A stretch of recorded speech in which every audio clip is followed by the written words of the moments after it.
8వ అధ్యాయము 28వ వచనం.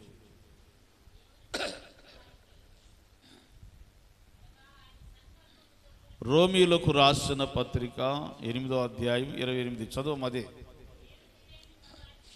దేవుణ్ణి ప్రేమించు వారికి అనగా ఆయన సంకల్పము చొప్పున పిలువబడిన వారికి మేలు కలుగుటకై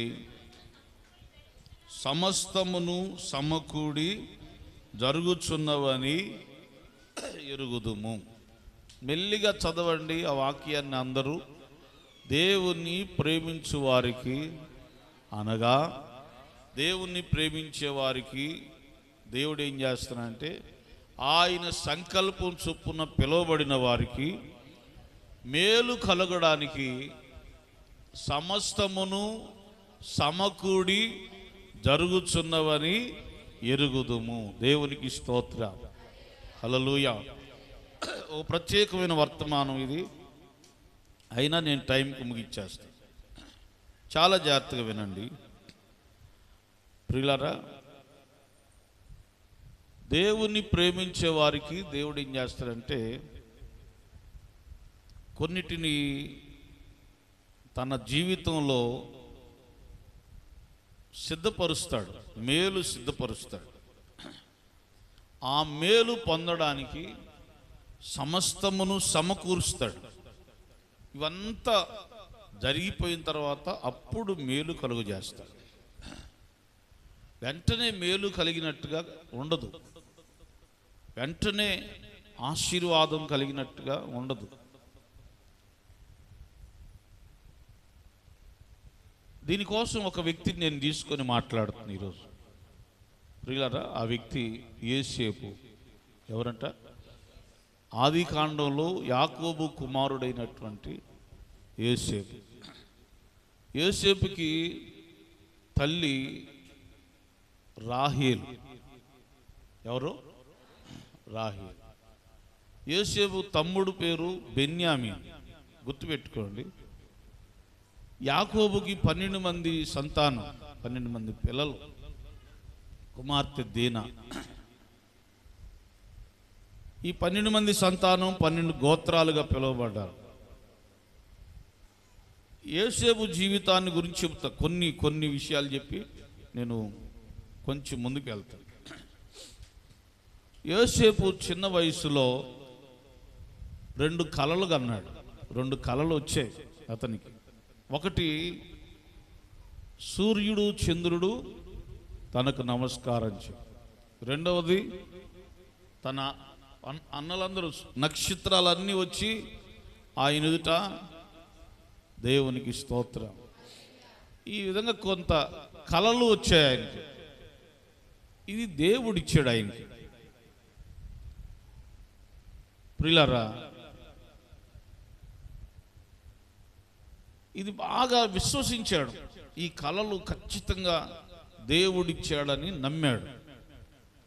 చాలా జాగ్రత్తగా దేవుని వాక్యం మీద మనసు పెట్టాడు. మనం కొన్ని చాలా డిలీట్ చేస్తాం, తీసేస్తూ ఉంటాం. యోసేపుకు ఒక ఫెయిత్ ఉంది, ఇది దేవుడిచ్చాడు అని. ఏం చేస్తున్నాడంటే ఎక్కడికి వెళ్ళినా కూడా, ఎవరి దగ్గర కూర్చున్నా కూడా దైవ సంబంధమైనటువంటి ఆ కళను గురించి మాట్లాడు. తన అన్నల దగ్గరికి వెళ్ళినప్పుడు వాళ్ళు కూడా ఒక ఇంతగా చెప్పాలంటే విసిగించుకున్నారు, కళలు కనేవాడు వస్తున్నాడని. ఒకరోజు ఏం చేశారు, నీళ్లు లేని బావిలో యోసేపును వేశారు. పాపం గాయపరచబడ్డాడు. అంతటితో వదిలిపెట్టలేదు, అంతటితో విడిచిపెట్టలేదు. యోసేపుని దేవుని బిడ్డలారా మరలా తండ్రి దగ్గరికి తీసుకురాకుండా చేయడానికి, యోసేపును లేకుండా చేయడానికి, యోసేపుని హింసించడానికి పూనుకున్నారు. తన అన్నలో ఒక మేకపిల్లని తీసుకొచ్చి దాన్ని కోసి, దాని రక్తాన్ని, యోసేపుకి అంగీ ఉంటుంది, ఇష్టమైన అంగీ, ఆ అంగీని ఆ మేక రక్తంలో ముంచి యోసేపుని జంతువు తినేసిందని చెప్పి ఒక కల్పన కథని సృష్టించి తండ్రి దగ్గరికి తీసుకెళ్ళారు. వాస్తవానికి వీళ్ళు చేసింది ఏంటంటే యోసేపును ఐగుప్తీయులకి అమ్మేశారు. అమ్మేటప్పుడు రూబేను అనే తన అన్న మిగతా వాళ్ళందరితో ఏమన్నాడు తెలుసా? మనం చేసేది పాపం, ఈ పాపం చేయొద్దు, ఈ పాపాన్ని మూట కట్టుకోవద్దు. వాడు ఏం చేశాడు? మనల్ని ఏమన్నా హింసించాడా? కల చెబుతున్నాడు, అంతే కదా. ఇది పాపం అన్నా కూడా మిగతా అన్నలు అందరూ కూడా ఏం చేశారంటే నోరు మూసుకొని కూర్చో, ఈ కళలు మేము వెళ్ళలేకపోతున్నాం.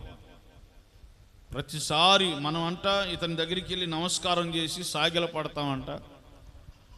అన్నలనే గౌరవం కూడా లేదు ఇతనికి, అన్నలనేటువంటి ఆ మర్యాద కూడా లేదు ఇతనికి.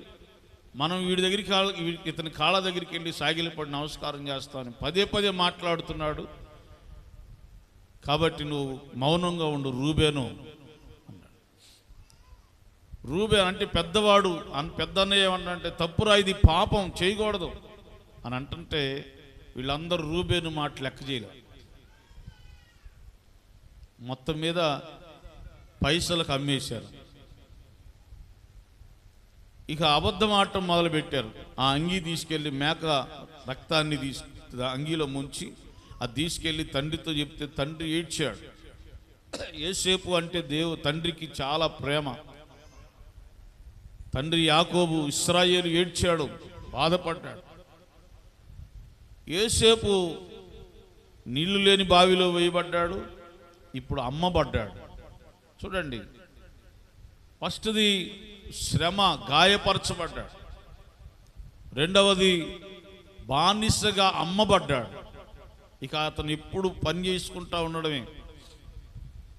దేవునికి స్తోత్రం, హల్లెలూయా. అమ్ముకుంటా ఉంటామే, పని చేసుకుంటా ఉంటామే, శ్రమల పాలైపోవడమే. ఇంకా అతని జీవితం అది ఎంత బాధ అంటే చెప్పుకోలేనంత బాధ. తర్వాత పోతిఫరు ఇంట్లో జరిగినటువంటి సంఘటన మీ అందరికీ తెలుసు. అతని భార్య అతన్ని చెరసాల పాలు చేసింది, చెరసాల్లోకి వెళ్ళిపోయాడు. ప్రియులారా, ఇప్పుడు అన్నయ్యలు ఎట్లా ఉన్నారు? తెచ్చుకున్న డబ్బులతో కొద్ది రోజులు సంతోషంగా గడిపుంటారు. రూబేను మొదలుకొని యోధా వరకు, షిమ్యోను, వీళ్ళందరూ ఇంకా మిగతా 10 మంది ఉన్నారు కదా. బెన్యామీన్ వీళ్ళలో లేడు, కానీ మిగతా 10 మంది అన్నలు చాలా హ్యాపీగా చక్కగా సుఖజీవనం ఏర్పాటు చేసుకుని ఉంటారు. వచ్చినాయి కదా డబ్బులు, దేవునికి స్తోత్రం. చెబుతా ఒక్కొక్క విషయాన్ని మీకు జ్ఞాపకం చేసి చెప్పుకుంటూ వస్తాను. యోసేపు చనిపోయాడని ఇంట్లో చనిపోయిన కార్యక్రమాలు అన్నీ చేసి ఉంటారు వీళ్ళు. యాకోబు ఊరుకోడు కదా. యాకోబు అంతా ఒక సిస్టమేటిక్ కలిగినవాడు. తండ్రి కొంతకాలం ఏడ్చారు, దుఃఖించారు, బాధపడ్డారు ఆ ఇంట్లో. తర్వాత ఇక యోసేపు లేడు అనుకుంటున్నారు, అయిపోయింది. కొన్ని సంవత్సరాల సమయాలు దాటిపోయాయి ఇంచుమించు. అప్పుడు యోసేపు చెరసాల అనుభవం అయిపోయింది. చెరసాల అనుభవం దగ్గర నుంచి బయటపడటానికి దేవుడు ఏం చేశాడంటే రాజుకు ఒక కళ తీసుకొచ్చాడు.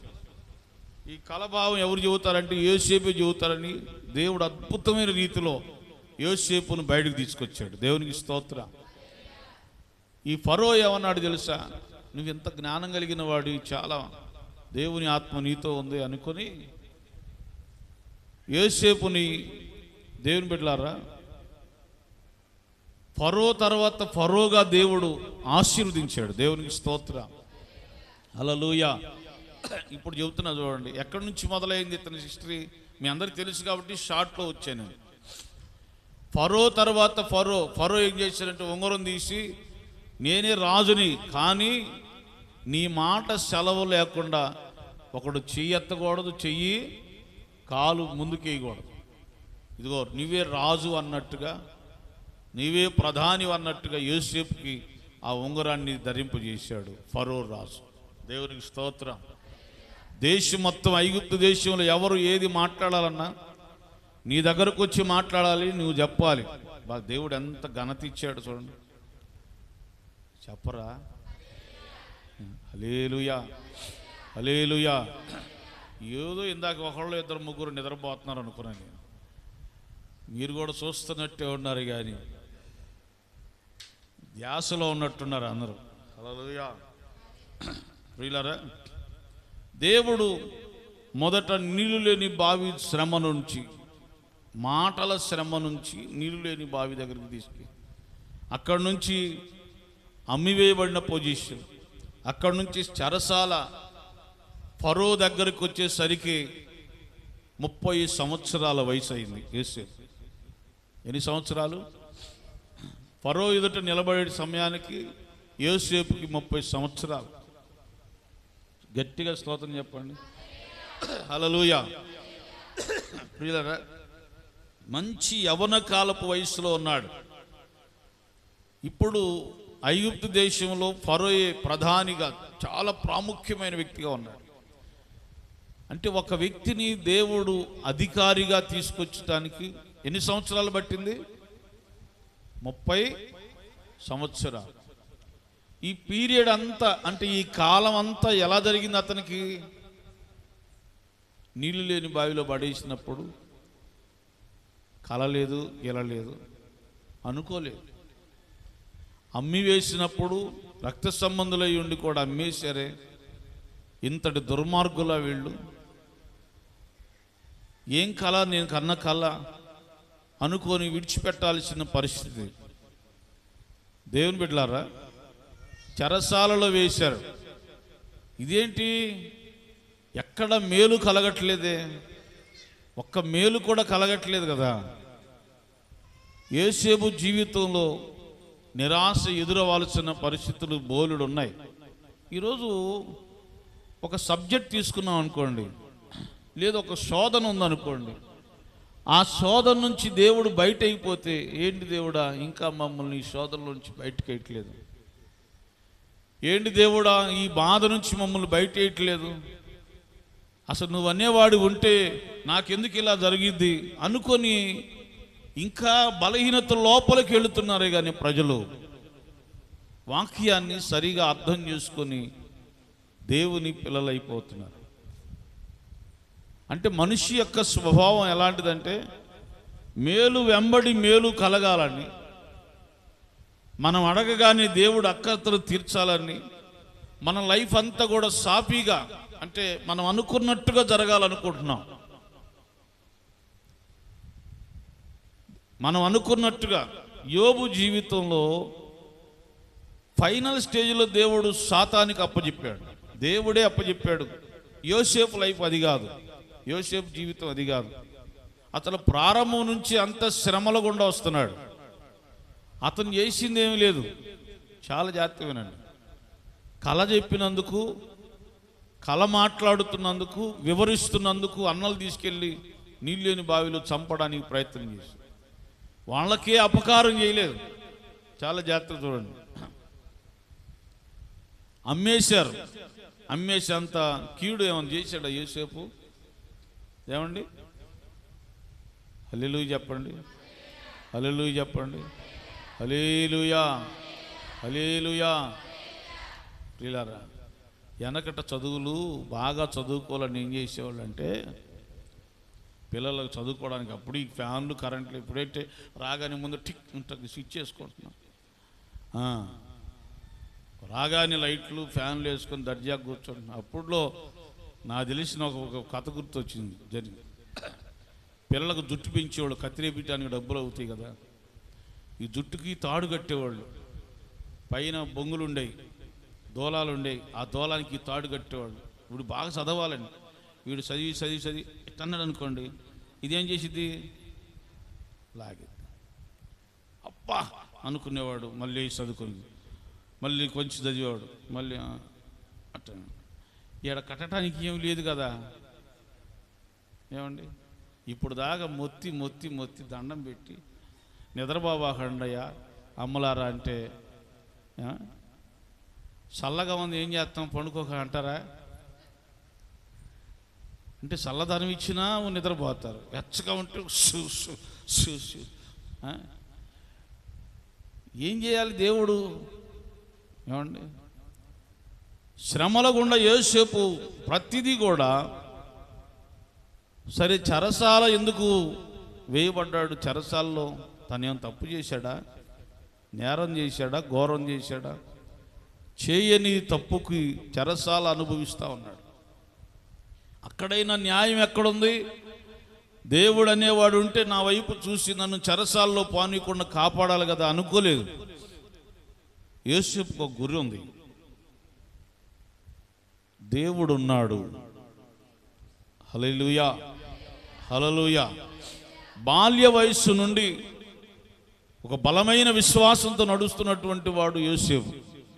చిన్న వయసు నుంచి నువ్వు నేను బాప్తిసం పొందిన దగ్గర నుంచి విశ్వాసం. మన విశ్వాసం ఎంత అండి? లాగి 2-3 శ్రమలు కొడితే దెబ్బకు గుడి కూడా మర్చిపోతాం.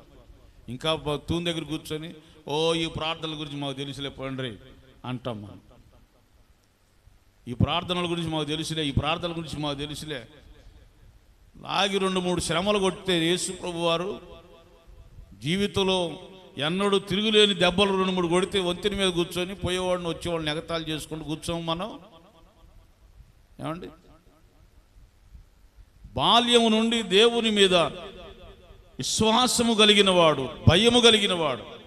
దేవుడున్నాడు, దేవుడున్నాడు, దేవుడున్నాడు. ఒక మేలు కలగట్లేదు, ఒక ఆశీర్వాదం లేదు. యోసేపు ఫలించెడి కొమ్మ. దేవునికి స్తోత్రం. హల్లెలూయా, హల్లెలూయా. యాకోబుకి రాహేలు అంటే చాలా ప్రేమ, అధికమైన ప్రేమ. ప్రియులారా గమనించండి, లేయా కంటే రాహేలుని ఎక్కువగా యాకోబు ప్రేమించాడు. రాహేలు పిల్లలు అంటే యాకోబుకి చాలా ప్రేమ. లేయా పిల్లల కంటే కొంచెం పక్షపాతం ఉంది ఇక్కడ, లేదని చెప్పలేము. లేయా పిల్లల కంటే రాహేలు పిల్లలు అంటే చాలా ప్రేమ అన్నమాట యాకోబుకి. యోసేపు చనిపోయాడు అని తెలియగానే ఎంత బాధపడి ఉంటాడు చెప్పండి, ఎంత కృంగిపోయి ఉంటాడు చెప్పండి. ప్రియులారా, యోసేపు జీవితంలో ఒక మంచి అంటే మేలు కలిగినట్టుగా కనబడదు మనకి. కానీ యోసేపు ఎక్కడికి వెళ్ళినా కూడా ఏం చెప్పాడు తెలుసా? నేను దేవునికి భయపడువాడను. గట్టిగా చప్పట్లు స్తోత్రం చెప్పండి. హల్లెలూయా. ఎవరు భయపడుతున్నాడంట? దేవునికి భయపడువాడను, దేవునికి భయపడువాడను. బాల్యము నుండి దేవునికి భయపడేవాడిని. ఇలాంటి వ్యక్తి గురించి చెబుతున్నప్పుడు చాలా సంతోషంగా ఉంటుంది. అంటే తనకి అద్భుతాలు అవసరం లేదు, మేలులు అవసరం లేదు, ఏం అవసరం లేదు. దేవుడున్నాడు, ఆ దేవునికి నేను భయపడేవాడిని. ఆ కలల నెరవేర్పు సంగతి అలా ఉంచండి. ప్రతి విషయంలో కూడా అతడు దేవునికి భయపడుతున్నాడు.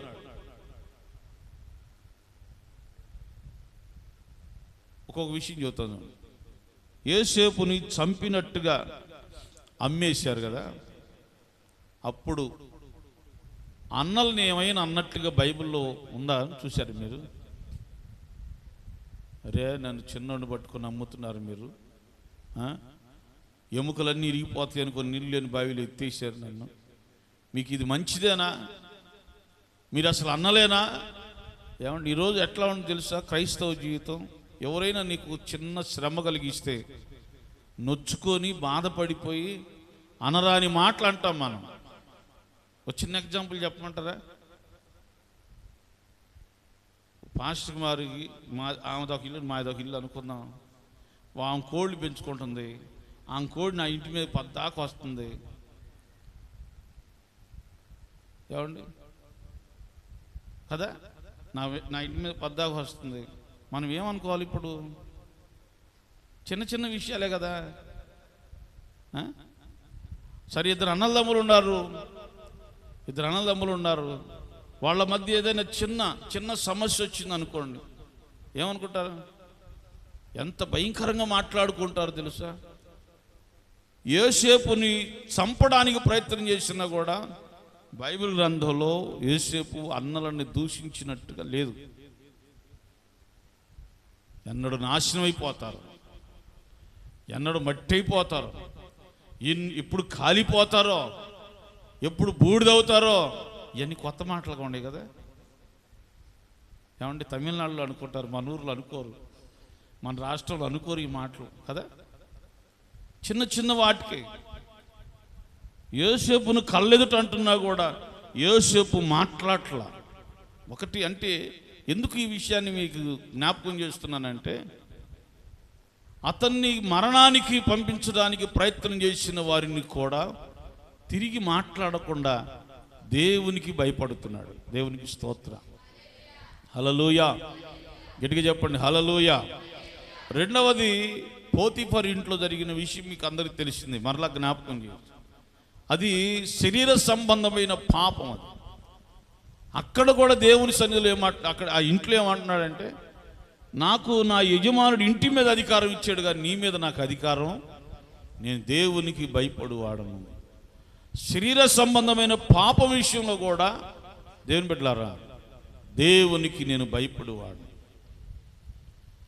ఒకటి, అతని శిక్షించిన లోపల ఏం పెట్టుకోకుండా, ఏం లేదు. అతని దగ్గరికి పాపమే కౌగులించుకోవడానికి వచ్చినా కూడా నేను దేవుని భయపడేవాడిని, వెళ్ళిపో అనుకున్నాడు. పరిగెత్తుకుంటూ వెళ్ళిపోయి చెరసాల అనుభవించడానికి ఇష్టపడ్డాడు కానీ దేవుని బిడ్డలారా పాపానికి లోబడలేదు, దేవునికి భయపడ్డాడు. ఇకపోతే మూడవది చూడండి దేవుని బిడ్డలారా, అధికారం దేవుడు ఉన్నతమైనటువంటి అధికారం ఇస్తే నేను అధికారిని అయ్యాననేటువంటి ఆలోచన అతని జీవితంలో లేదు. ఏ దేశంలో అధికారం దేవుడిచ్చాడో ఆ దేశాన్ని కాపాడడానికి ప్రయత్నం చేస్తున్నాడు. దేవునికి స్తోత్ర, హల్లెలూయా. కాబట్టి ఒక్కొక్క విషయాన్ని అర్థం చేసుకోండి. యోసేపుకి దేవుడు ఉన్నతమైన జ్ఞానం ఇచ్చాడు. చూశాడు, మొదటి సంవత్సరం పంట విస్తారంగా పండుతుంది. హల్లెలూయా, స్తోత్రం చెప్పండి, హల్లెలూయా, హల్లెలూయా. మీకు ఇంకా జ్ఞానం రాలా, హల్లెలూయా అనాలా, హల్లెలూయా అనాల. అంటే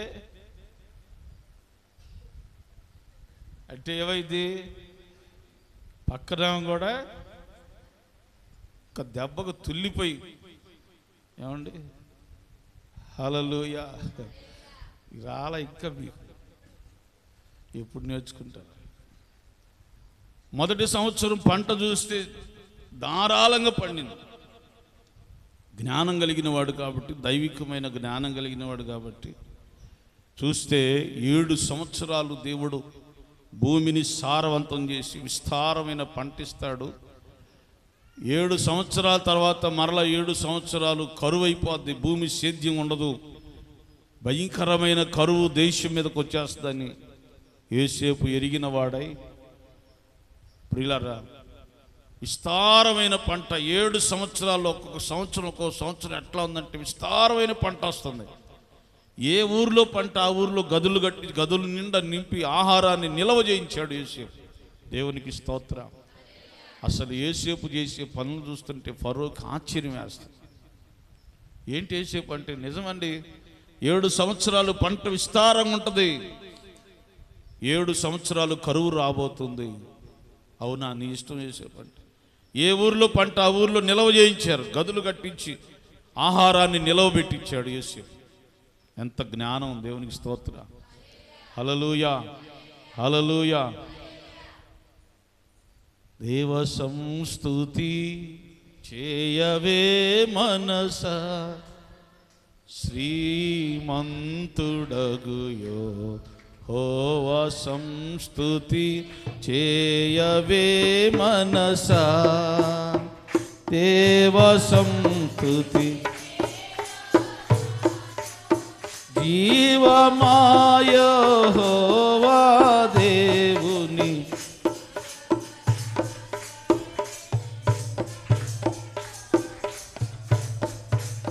అంతరంగ సమర్పించు ఓ సమస్తమా ఆ కారణము చే దేవ సంస్తుతి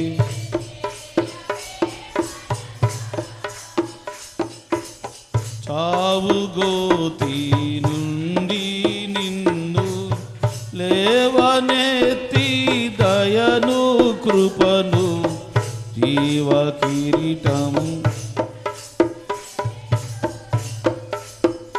నీ శిరస్సు మీద జీవ కిరీటముగా వేయును ఆ కారణము దేవ సంస్తుతి చేయవే మనసా పామరులమని ప్రత్యుపకార ప్రతిఫలంబులు పంపాలే.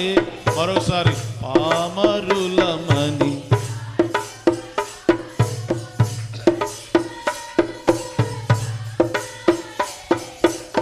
భూమి కన్నా ఆకాశంబున్నా ఏ తుండు దైవ ప్రేమ భక్తి ఎనులయందునా ఆ కారణము చే దేవ సంస్తుతి చేయవే మనసా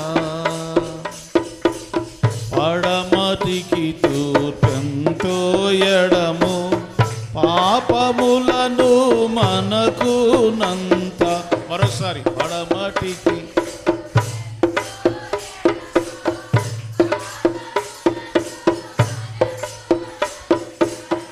ఎడమ కలుగా చేసియున్నాడు మన పాపములను ఎడముగానే చేసియున్నాడు ఆ కారణము దేవ సంస్తుతి చేయవే మనసా.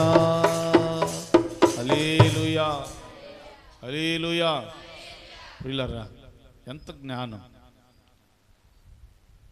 దేవుని జ్ఞానం కలిగిన వాడు యేసు 7 సంవత్సరాలు విస్తారమైన పంట వస్తే దాచిపెట్టాడు.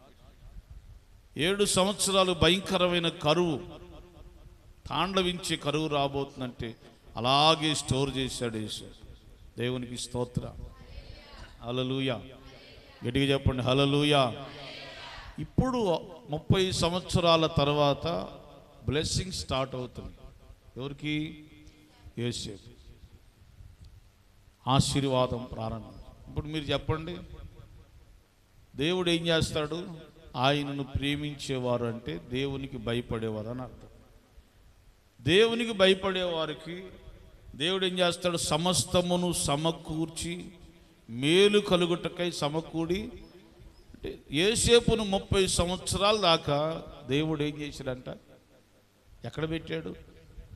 ఎస్, ఎక్కడ? శ్రమలు శ్రమలు శ్రమలు శ్రమలు. విశ్వాసి ఎప్పుడు కూడా దేవుని మీద ఆధారపడితే ఎన్ని అడ్డులు వచ్చినా, ఆటంకాలు వచ్చినా, అవి రుణాలే కావచ్చు, కుటుంబ సమస్యలే కావచ్చు, శత్రువు యొక్క ద్వేషమే కావచ్చు, లోకంలో ఉన్న ఏదైనా కానీ, దేవుని బిడ్డలారా, దేవుని వైపు నువ్వు చూసి ఆయనకు భయపడుతూ నడిస్తే ఖచ్చితంగా రాబో కాలంలో దేవుడు నీ పక్షాన నుండి యోసేపును ఆశీర్వదించినట్టుగా దేవుడు తప్పనిసరిగా ఆశీర్వదిస్తాడు. హల్లెలూయా హల్లెలూయా. చూడండి దేవుని బిడ్డలారా, ఎంత గొప్ప అనుభవం అంటే మంచిది. దేవుడు యోసేపును గొప్ప చేశాడు, ఆశీర్వదించాడు. ఇప్పుడు చుట్టుపక్కల దేశాలన్నీ కరువు వచ్చాయి. టైం అయిపోయింది కానీ కొంచెం చెప్తా. చుట్టుపక్కల దేశాలన్నీ కరువు వచ్చాయి. కనానులో కూడా కరువు వచ్చింది. కనానులో యాకోబు ఈ 11 మంది పిల్లలు, తన భార్యలు, ఇశ్రాయేలు సంతానం ఉన్నారు. ఒకళ్ళ మొక్కలు ఒకళ్ళు చూసుకుంటున్నారు. ఎవరు? అన్నలు. ఈ 10 మంది అన్నలు, బెన్యామీని కలపబాకండి. 10 మంది అన్నలు ఒకళ్ళ ముఖాలు ఒకళ్ళు చూసుకుంటున్నారు. దేనికయ్యా అంటే ఆహారం అయిపోతుంది, క్షామం వచ్చేసింది, కరువు వచ్చేసింది, భారంగా ఉంది కరువు, భయంకరంగా ఉంది కరువు. ఏం చేయాలి? ఎట్లారా ఈ కుటుంబాలని పోషించాలి, పిల్లల్ని పోషించాలి, మన కుటుంబాలు ఎలా నడిపించబడాలి, మనల్ని నమ్ముకొని చాలామంది ఉన్నారు, వాళ్ళని ఎలా పోషించాలి, ఆహారం లేదు, చచ్చిపోయే పరిస్థితులు ఏర్పడుతున్నాయి. ఒకళ్ళు చూసుకొని ఏమండి ఆలోచన చేస్తా ఉన్నాం. స్తోత్రం చెప్పండి, హల్లెలూయా. దీనికి నేను ఏం చెబుతానంటే, యోసేపు నమ్మినప్పుడు డబ్బులు వచ్చాయి, యోసేపుని అమ్మంగా వీళ్ళు ఎంతమంది నమ్మి ఉంటారు అట్లా? ఏమండి నమ్మిన వాళ్ళందరినీ చెప్పండి, పదం చెప్పండి. నమ్మిన వాళ్ళందరినీ నట్టేట ముంచే లక్షణాలు ఉన్నాయి వీళ్ళలో. మరి ఎంత సంపాదించారో, ఏం చేశారో? కరువులో ఇరుక్కున్నారు. అంటే వీళ్ళకి ఏమి లేదు, దేవుని భయము లేదు, రాబో వాటిని గురించి ఆలోచించే ఆలోచన లేదు వీళ్ళకి. ఉంది యాకోబు దగ్గరే, ఇశ్రాయేలుగా ఆశీర్వదించబడిన యాకోబు దగ్గరే ఉన్నారు, కానీ దైవికమైన ప్రవర్తన లేదు వీళ్ళకి. ఈ పాయింట్ చాలా జాగ్రత్తగా గమనం, ఇది చెప్పి నేను ముగిస్తాను. యాకోబు, ఇశ్రాయేలుగా దీవించబడిన యాకోబు ఇంటిలో ఉన్నారు, కానీ గోత్రికులుగా పిలువబడుతున్నారు, కానీ ప్రియులారా వీళ్ళకి ముందు ఆలోచన లేదు, దేవుని భయం లేదు ముందు. అసలు దేవుడు ఉన్నాడు, చూస్తున్నాడు, ఆయన మనం చేసే ప్రతి కార్యాన్ని లక్ష్య పెడుతున్నాడు అని భయం ఈ 10 మందిలో ఒక్కడికి కూడా లేడు. ఈరోజు చాలామంది ఇదే పొజిషన్లో ఉన్నారు. ఏదైతే అదైందిలే, తర్వాత సంగతి ఏదైతే అదైంది, తర్వాత సంగతి మన దాకా వచ్చినప్పుడు చూసుకుందాంలే. మరి యోసేపు ఏం చేశాడు చెప్పండి? 7 సంవత్సరాలు కరువు రాబోతుందని 7 సంవత్సరాల పంటని దాచిపెట్టాడు. దేవునికి స్తోత్రం, హల్లెలూయా. మీరు అడగచ్చు, మీరే కదండి అప్పుడప్పుడు వాక్యాలు దంచి చెబుతున్నారు, ఏమని? రేపేమీ సంభవించునో మీకు తెలియదు కదా అని. కాబట్టి ఇవాళకి మొత్తం క్లోజ్. మీరేగా దంచి వాక్యాలు చెబుతున్నారు, మరలా ఇదేంటి ఎట్లా అంటారు? ఇది దైవికమైన జ్ఞానానికి సంబంధించింది. యాకోబు చెప్పింది, అంటే యాకోబు పత్రికలో యాకోబు గారు చెప్పిన వచనం ఏంటంటే, నీ ప్రాణం ఇవాళ ఉంటుందో రేపు ఉంటుందో, దానికి దీనికి ఏమన్నా పొంతనుందా? యోసేపు దేవునికి భయపడేవాడు కాబట్టి, దైవ జ్ఞానం కలిగిన వాడు కాబట్టి రాబోతున్న 7 సంవత్సరాల గురించి ఆలోచన చేశాడు. కరువు వస్తుంది, 7 సంవత్సరాలు దేవుడు పంట సమృద్ధిగా ఇస్తున్నాడంటే 7 సంవత్సరాలు కరువు వస్తుందని దాన్ని దాచిపెట్టాడు. అంటే ఆత్మీయంగా మాట్లాడుతుంది. దేవుడు ఇప్పుడు నీకు సమృద్ధిగా వాక్యాన్ని ఇస్తున్నాడు. దేవుడు సమృద్ధిగా, దేవుని బిడ్డ నువ్వు అడిగిన దాన్ని సమృద్ధిగా ఇస్తున్నాడు. ఆరోగ్యం ఇచ్చాడు, క్షేమాన్ని ఇచ్చాడు, మాట్లాడడానికి చక్కని మాటని ఇచ్చాడు, చూపించాడు. దేవుని బిడ్డ ఆయన నీకు క్షేమం అనుగ్రహించిన కాలంలోనే వీటన్నిటినీ దాచుకోవాలి. హల్లెలూయా, హల్లెలూయా. నీకు కంటి చూపు బాగా ఇచ్చాడండి. ఎట్లా కనపడుతుంది తెలుసా? ఎక్కడో శివాజీ బొమ్మ దగ్గర ఉన్నవాడు కూడా తేటకు కనపడుతున్నాడు కదా. ఏమండి చెప్పరా? ఏం చేయాలా? చూపించినప్పుడు బైబిల్ తీసుకొని చక్కగా వాక్యం చదివి హృదయంలో నింపుకొని ఏం చేయాలా? వాక్యాన్ని నెమరు వేసి. ఇక్కడే సౌపాడు వల్లూరు దగ్గర అనుకుంటా, వల్లూరు దగ్గర ఒక సహోదరు ఉంది. మరి ఆమె పనికి వెళ్ళిద్ది, రోజు పనికి వెళ్తుంది. నాకు కూడా రాదండి, ఒప్పుకుంటున్నాను, నాలో ఉన్న పొరపాటుని. నాకు ఎందుకంటే జ్ఞాపక శక్తి తక్కువ. 119వ కీర్తన చక్కగా ఒక పాటలాగా పాడిందండి. ఆదరణకర్త మినిస్ట్రీస్లో ప్రైజ్ కూడా తీసుకున్నాను. ఇంచుమించు 25,000 10,000 ఎంతో ప్రైజ్ కూడా పెట్టి ఇచ్చారు. 119వ కీర్తన ఎన్ని వచ్చిన వాళ్ళు తెలుసా? ఏడుందండి కీర్తన, ఏడుంది? మా ఊర్లో ఏడు లేదే, మా కాలనీలో ఎక్కడ లేదు. బైబిల్లో కీర్తన గ్రంథం అని ఉంటుంది, అందులో 119వ కీర్తన అని ఉంటుంది. 76 వచనాలని పాటలాగా చక్కగా వినసొంపుగా చెప్పింది. హల్లెలూయా. కళ్ళు బాగున్నప్పుడు చూసి చక్కగా చదువుకో. కళ్ళు బాగున్నప్పుడు మనం ఈ చూడంగా ఏం చూస్తామా? కాళ్ళు బాగున్నప్పుడు అయ్యా కొంచెం గురి కూర్చోరా, అటు కూర్చుంటామా? ఏమండి? హల్లెలూయా. చేతులు ఆరోగ్యం అంత క్షేమంగా దేవుడు సమృద్ధిగా ఇచ్చినప్పుడు వాటిని సమృద్ధిగా దాచం, దేవుని కొరకు భద్రపరచం. మన ఇష్టం వచ్చినట్టు అన్నీ చేయటం ప్రారంభిస్తాం. చక్కగా ఇట్ట కళ్ళజోడు వచ్చిన తర్వాత అప్పుడు అయ్యా దేవుడు చూపిస్తే బాగా చదువుకుంటానయ్యా, ఇక దేవుడు తప్ప నాకు ఎవడు ఉండాలయ్యా. ఎప్పుడంట? ఎప్పుడు? చూపు కాస్త లోపలికి వెళ్తున్నప్పుడు, పళ్ళు కాస్త ఊడిపోతున్నప్పుడు, కాళ్ళు ఇక మెట్లు ఎక్కువన్నప్పుడు, అయ్యా మెట్లు ఎక్కేటట్టుగా దేవుడు ప్రార్థన చేయ. దేవుని దగ్గరికి ఎంత దూరమైనా నడిచేటట్టు ప్రార్థన చేయ. కాళ్ళు బాగున్నప్పుడు వచ్చా ఏమండి? వస్తారా? కాళ్ళు బాగున్నప్పుడు దాచడం అంటే యోసేపు గురించి నేను ఈ విషయంలో మాట్లాడుతున్నాను. దేవుడు సమృద్ధి ఇచ్చినప్పుడు ఆత్మీయ జీవితాన్ని కాపాడుకోవాలి, అది శ్రమల్లో వాడుకోవాలి. దేవునికి స్తోత్రం. హల్లెలూయా. శ్రమలు ఎదురవుతున్నప్పుడు ప్రార్థనా జీవితం నీకు ఉపయోగపడుతుంది. శ్రమలు ఎదురైనప్పుడు విశ్వాస జీవితం ఉపయోగపడుతుంది. దేవుని బిడ్డలారా, శ్రమలు, హింసలు, బాధలు ఎదురవుతున్నప్పుడు నీ పరిశుద్ధత నిన్ను కాపాడుతుంది. దేవునికి స్తోత్రం. హల్లెలూయా. హల్లెలూయా. ఎంత ఎంత ముందు జాగ్రత్తగా ఉండాలో తెలుసా?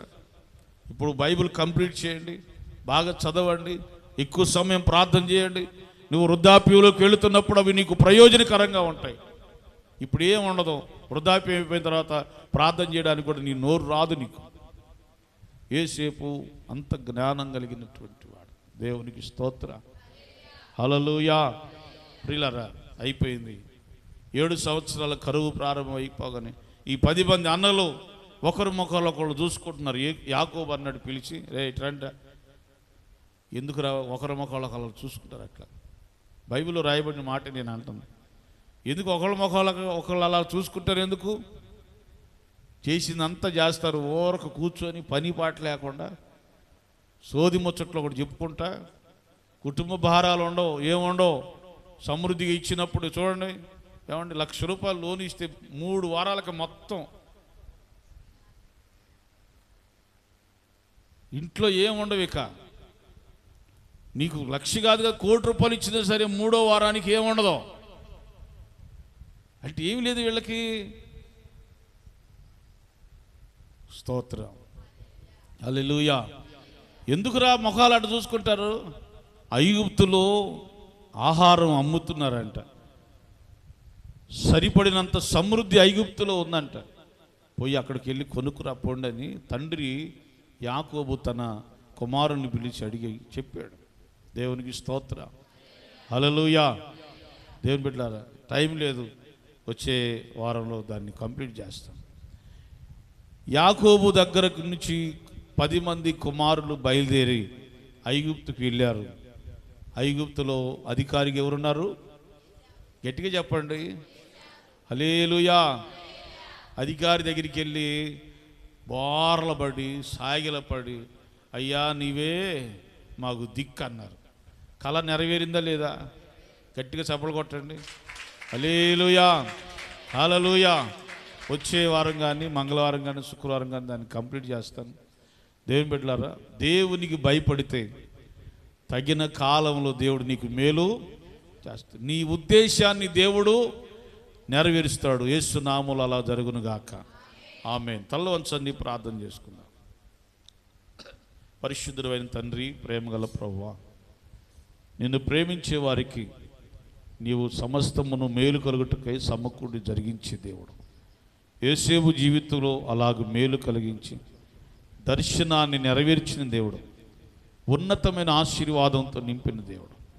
యోసేపు నీకు భయపడ్డాడు కనుకనే, నీకు లోబడ్డాడు, నీ మాట చొప్పున జీవించాడు కనుకనే గొప్పగా దీవించావు. ఈరోజు సంఘం కూడా దేవా నీకు భయపడుతూ, లోబడుతూ, నీ మాట చొప్పున జీవిస్తూ, దేవా ఒక దినమును నీవు ఆశీర్వదించే దేవుడు అని వాగ్దానాన్ని చేతబట్టుకుని నడుచుటకు సహాయించింది.